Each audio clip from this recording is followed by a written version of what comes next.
My name is Lisa Franks, and I live in my wheelchair-accessible camper van. I spent my winter in California, surfing, mountain biking, and enjoying the warm weather. I'm now in the prairies of Saskatchewan, Canada, where I will spend the entire summer. In today's video, I show you how I kayak independently, and along the way, I get in a little bit of trouble on the water.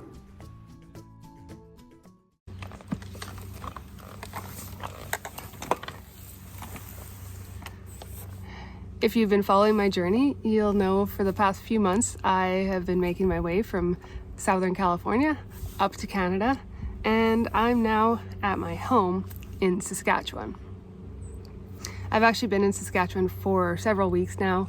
I spent a lot of time in the city. I just had a lot of in-person meetings and commitments after being away all winter. But now I'm up in northern Saskatchewan, where our family has a cabin at a beautiful lake. I've been coming to this lake since I was a small kid and created a lot of amazing memories here, and it's still nice to be able to come here as an adult for a little getaway. One of the things I really love about being at the lake is kayaking. I discovered kayaking a few years ago, and it's so freeing to get out of my wheelchair and out on the water. I am just like everybody else. But it does take a bit of effort to actually get onto the water since I use a wheelchair. I've been kayaking for about 7 years now, and in the beginning, I always needed somebody to assist me. I would need somebody to take the kayak down to the shore for me, and then I'd have to either get help across this grass or push across this grass, which is really tough when it's thick and hasn't been cut in a while. Then I'd need help across the sand and then have somebody take the kayak into the water and make sure I can get into the kayak. And I could go paddle, but coming back I'd have to make sure there was always, again, somebody there to help me get out and do the reverse process. But a few years ago, I figured out a way I can kayak completely solo, 100% independently, and so I don't have to create a lot of work for somebody else, and I can just come and go whenever I want. So in today's video, I'm gonna show you how I do that. But before I go kayaking, I got a little bit of work to do. I have to create a waterproof cover for my kayak so it doesn't fill with rain. In past years, I've used a tarp, but I found that it would flap around a lot and then water would end up in it eventually, so I'm hoping to come up with a better solution this year.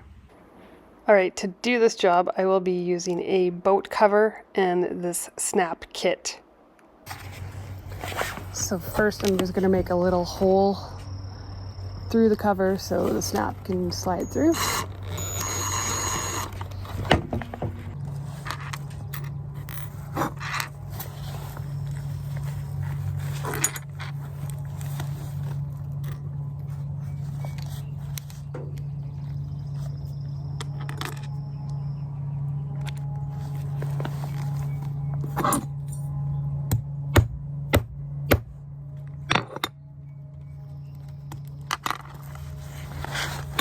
And voila!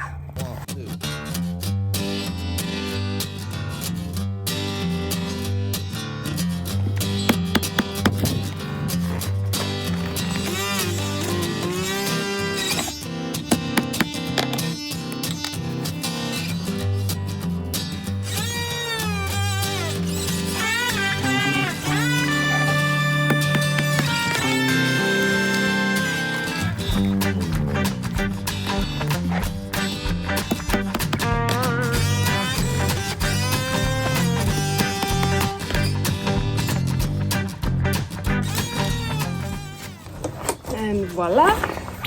I now have a tarp or a cover for my boat that has snaps to tighten it down on the kayak. Alright, so this is the cover for the kayak, and it didn't actually fit snugly. Even it's got an elastic that runs around, and even with that, it wasn't a good fit. So that's why I've added snaps to help keep it nice and tight. So now I just have to add the other parts of the snap into the kayak. Instead of using screws to attach this, I'm actually going to be using rivets and a rivet gun. That way there will be nothing poking out and potentially scratching myself or puncturing me.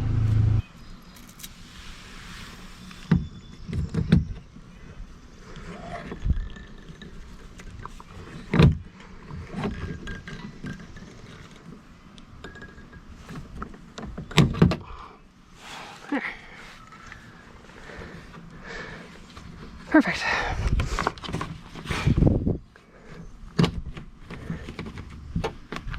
There we go. One down, 10 more to go. Well, here we go. We got a nice secure cover. Only thing I'm worried about is water from rain pooling in there and then slowly seeping through it. So I think I'm gonna have to maybe use a tent peg or something to kind of angle it so water won't collect.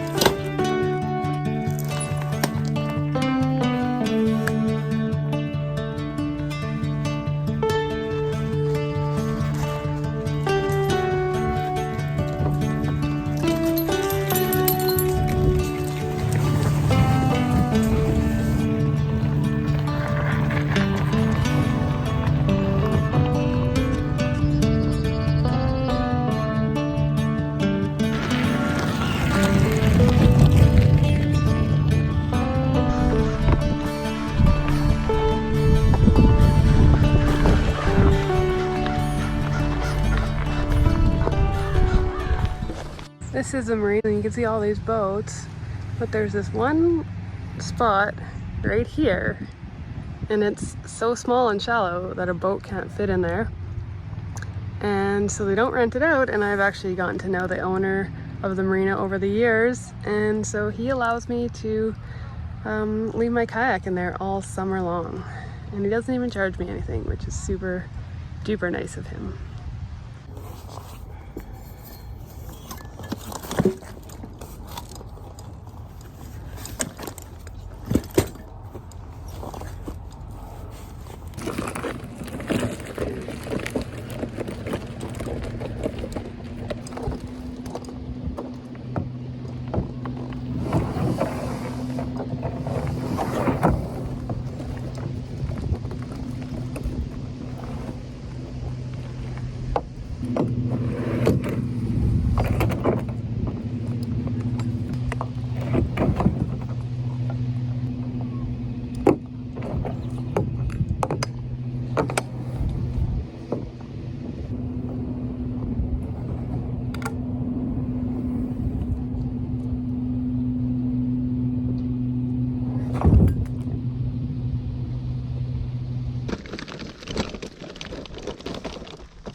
So this is where the kayak is going to live for the next 2 months, for all of summer. And anytime I want to go for a little paddle, I just gotta come down here and hop on the dock and then into the kayak. And we'll have to wait until the next rain to see if my cover is gonna hold up, but I think I did a good job.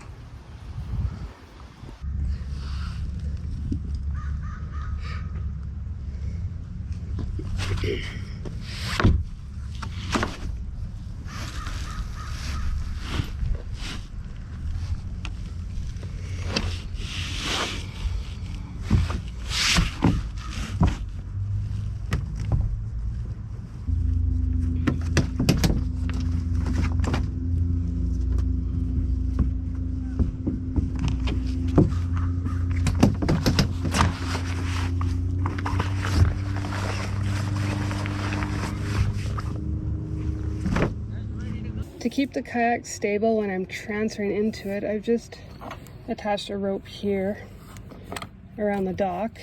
So if I push down on it, the rope stops it from sinking, so it won't tip as I'm transferring in.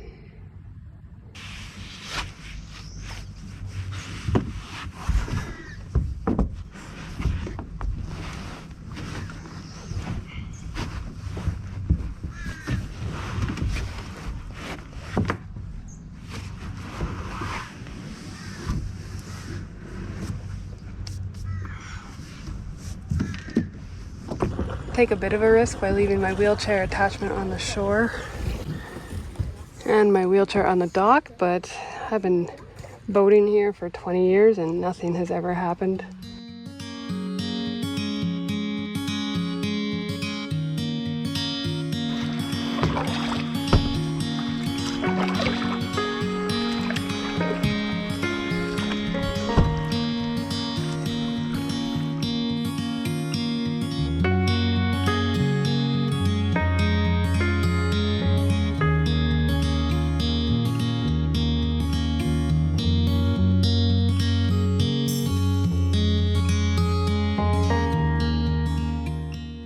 I'm heading to that point there. It's actually a mouth of a creek, and so I will paddle there and then paddle up the creek, and that'll be a nice little adventure up the creek and back today. So I don't adapt my kayak in really any way. It's a standard Costco kayak. I don't need outriggers for balance. The only thing I add is a little more cushion under my butt, and then instead of sitting regularly, I sit cross-legged. I find that just gives me a bit more stability and isn't as hard on my lower back.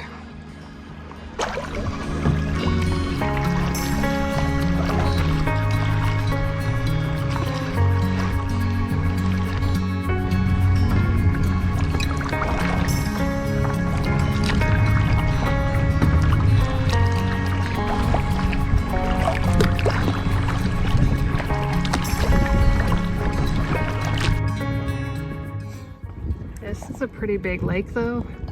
The wind can pick up quickly and make big waves and whitecaps, so you don't want to be stuck in the middle of the lake if that happens, but I stick really close to shore when I'm paddling. Alright, I've paddled 2.5 kilometers and we're nearly at the mouth of the creek. It's just around this corner here.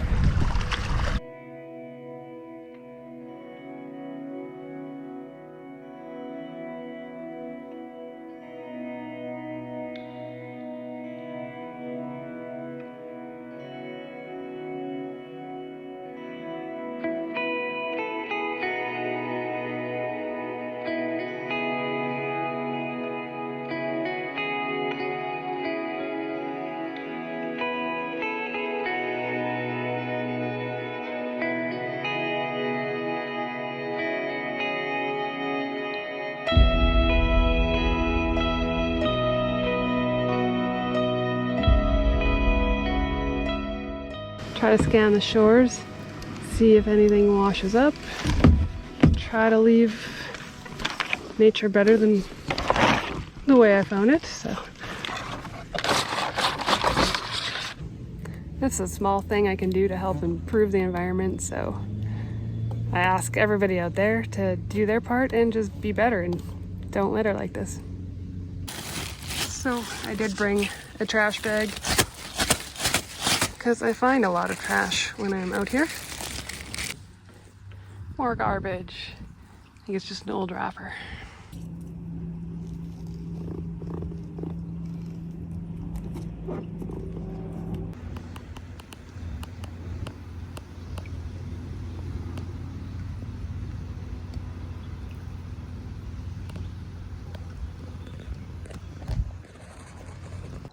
The further up the creek I go, it almost turns into wetlands around here, but quite a mix of landscapes along the way.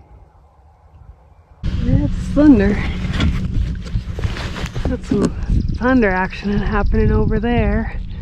I think it's gonna just travel straight south though, I hope. I don't think I'll beat the rain if it comes, but it probably is time to turn around and start heading back.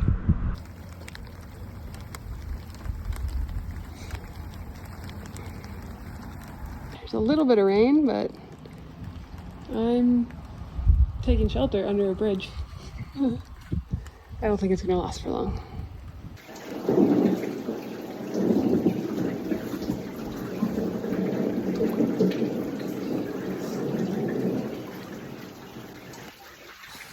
I'm not a weather expert, but I do know where there's thunder, there's lightning, and also know you don't want to be on the water when there is lightning. Your chances of getting struck are higher, and also water conducts electricity. I'm 4 kilometers from home, so I think the best thing for me to do is to wait it out here. I could try to get on shore and find shelter, but since I can't walk, I'd have to crawl, and I just don't think that's a good option. I could try to phone somebody who could come get me, but by the time they get here, I think the storm will have passed. At least it's not really windy out. It's pretty calm out considering.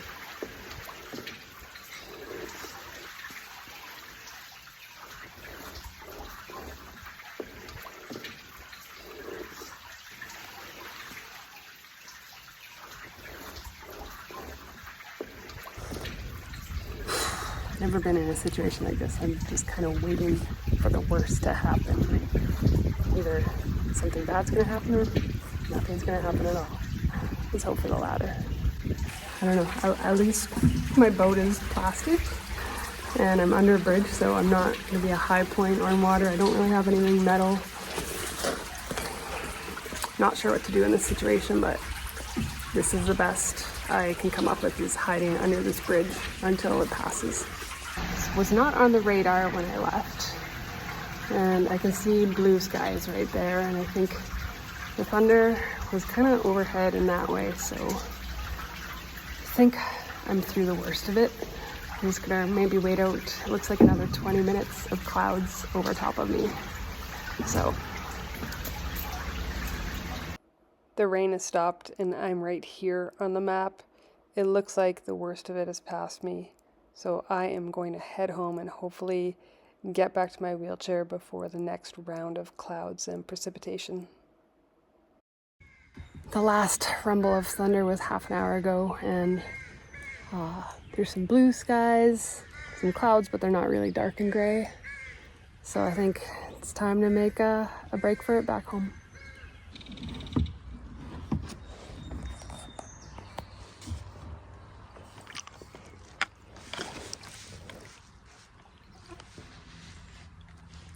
I'm just getting a free ride right now. I don't even have to paddle. The current is carrying me easily enough. Whew. That was stressful back there. I think I waited a half an hour, so that was definitely one of the more stressful moments I've had out here adventuring solo. I think we're out of the woods though.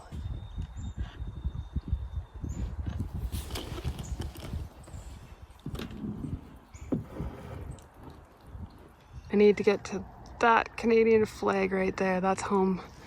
It's the Marina. I won't be relaxed till I get there. Even though the imminent danger is over, it's still, my adrenaline is pumping.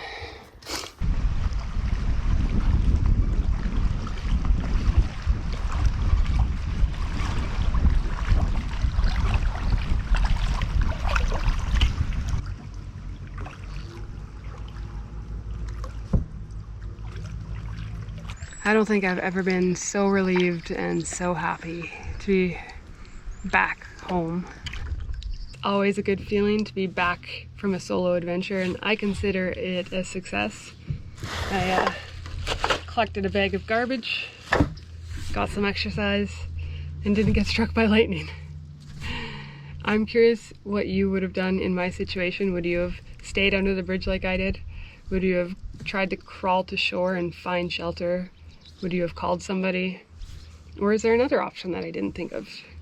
I'm always looking to learn in situations like this, and Now I know I really can't rely on the weather forecast, and I'm going to have a contingency plan in case something like this happens again.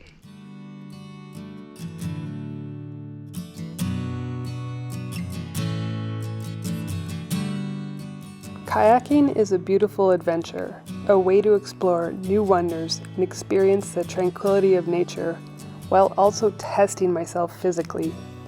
For me, it's not just about the paddle and the water. It's about overcoming the added challenges that come with using a wheelchair. I face obstacles that most people will never have to even consider. How will I get in and out of the kayak? How will I balance the kayak? And how will I ensure my safety in potentially unpredictable conditions? The risks are real, but so are the rewards. The sense of freedom I feel on the water is worth every effort, and I will not let the risks stop me from exploring.